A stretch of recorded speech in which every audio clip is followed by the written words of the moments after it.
Hello friends, நம்ம இன்றைக்கி எங்கே போய்ட்டு வரோம் பார்த்தீங்கன்னா, காலைப்பட்டியில் போய் நம்ம ஆட்டுக்குட்டி ஒன்று வாங்கலான்னு சொல்லிட்டு நானும் என் தம்பியும் காலையிலேயே வண்டி எடுத்துகிட்டு நேராக புறப்பட்டு கிளம்பிட்டோம். இங்கே போகிற வழியில் பார்த்தீங்கன்னா ரோடெல்லாம் புதுசாக போட்டிருந்தாங்க. நம்ம ஆல்ரெடி இந்த ரோட்டில் வரும்போது குண்டு குழியமாக இருந்துச்சு. ஒரே நைட்டில் ரோடை போட்டாங்க. இப்போ வண்டி ஓட்ட ஸ்மூத்தாக போகுது, நல்லாயிருக்கு, ரோடு கம்ஃபர்டபுளாக இருக்குது. பார்த்திங்கன்னா நம்ம ஆற்றுப்பாலம் வந்துவிட்டோம். இது வந்து சப்பையாபுரம்னு சொல்லுவோம் இந்த இடத்த. அடுத்து பார்த்திங்கன்னா ஆட்டியம்பட்டி ஏரி. நமக்கு முன்னாடி பாருங்கள் எஸ்எம்ஆர் பஸ்ஸு போய்ட்டுருக்கு. இந்த எஸ்எம்ஆர் பஸ்ஸில் நான் சின்ன வயசில் போகும்போது அந்த பாட்டுக்கு எஃபெக்ட்டுக்கு நான் அடிமை. நீங்களும் இதே மாதிரி பஸ்ஸில் போகும்போது யாராவது பாட்டு கேட்க பிடிக்கும் அப்படின்னா கண்டிப்பாக கீழே கமெண்ட் பண்ணுங்கள். உங்களுக்கும் பஸ்ஸில் போகும்போது பாட்டு கேட்க எனக்கு ரொம்ப பிடிக்கும் அப்படின்னா கண்டிப்பாக கமெண்ட் பண்ணுங்கள். இதே மாதிரி இந்த எஸ்பிபிடி பஸ்லேயும் அதே மாதிரி தான் இருக்கும். சவுண்ட் எஃபெக்ட் சூப்பராக இருக்கும் பாட்டு கேட்கவே பஸ்ஸில் போகும்போது ட்ராவல் டைமில். உங்களுக்கும் பிடிச்சிருந்துச்சின்னா கீழே கமெண்ட் பண்ணுங்கள். அடுத்து பார்த்திங்கன்னா நம்ம ஆட்டியம்பட்டி வந்துட்டோம். ஆட்டியம்பட்டி ரவுண்டாக இருந்து இன்னும் கொஞ்சம் தூரம் தான், காலைப்பட்டி போயிடலாம். நம்ம முன்னாடி போகிற ஒருத்தர் வண்டியில் கோழி வச்சு பிடிச்சிட்டு போகிறார் பையில். அவரும் சந்தைக்கு தான் போகிறாருன்னு நினைக்கிறேன். பஸ்ஸு சரியான ஸ்பீடுப்பா போய்ட்டுருக்கு.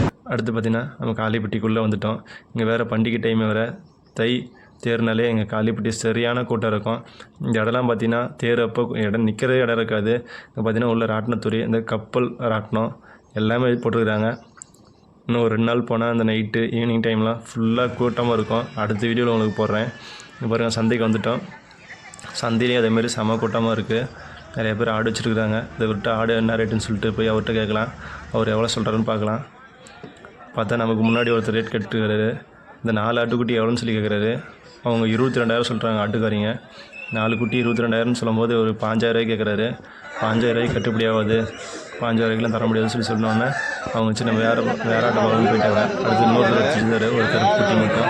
அவர்கிட்ட ரேட் கேட்டேன். அவர் என்ன சொன்னார்னா 2,200 சொன்னார். அது அவர் ஆட்டுக்குட்டி நான் வாங்கிட்டு அப்படின்னாரு.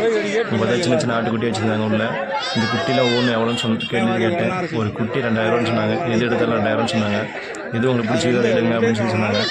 நம்மளாம் சின்ன சின்ன குட்டி இருக்குது, பால் கொடுத்து வளர்த்தணும். நம்மகிட்ட பால் கொடுத்து வளர்த்துற அளவுக்கு பால்னு சொல்லிட்டு மாடில் அப்படின்னு சொல்லிட்டு அந்த குட்டி இது வாங்கலை. இன்னொருத்தர் வாங்கியிருந்தார். அந்த குட்டி 2 சேர்த்து 5,000 சொல்லி சொன்னாங்க. அவர் வாங்கி பிடிச்சிட்டு போயிட்டார்.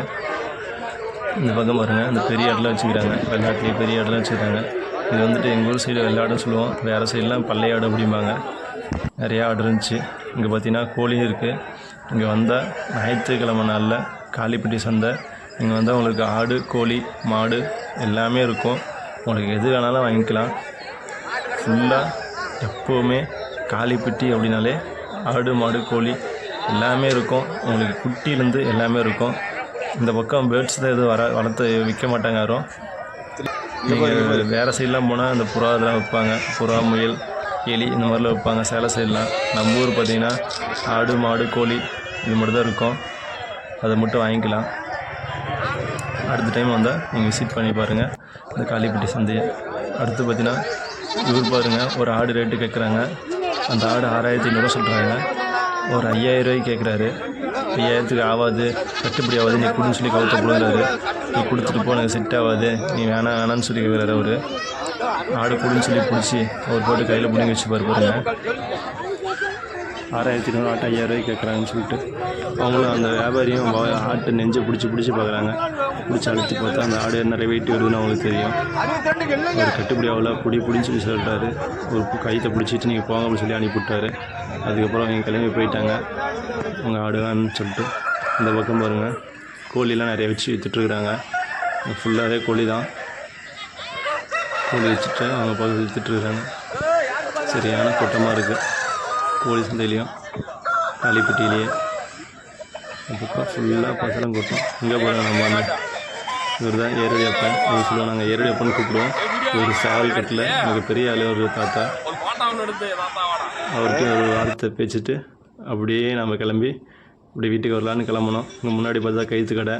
நம்ம ஆடு, மாடு, கோழி அதை வாங்கணும் அப்படின்னா கோழி காலுக்கு போகிற கயிறு, ஆட்டுக்கயிறு, மாட்டுக்கயிறு, நாய்க்குட்டிக்கு சங்கிலி, மாடு ஓட்டுறதுக்கு சாட்டை எல்லாமே இங்கே இருக்குது. எது தேவைனாலும் நம்ம உள்ள சந்தையிலேருந்து வாங்கிட்டு வந்து வெளியே போகும்போது நம்ம கயிறு போட்டு பிடிச்சிட்டு போயிடலாம்.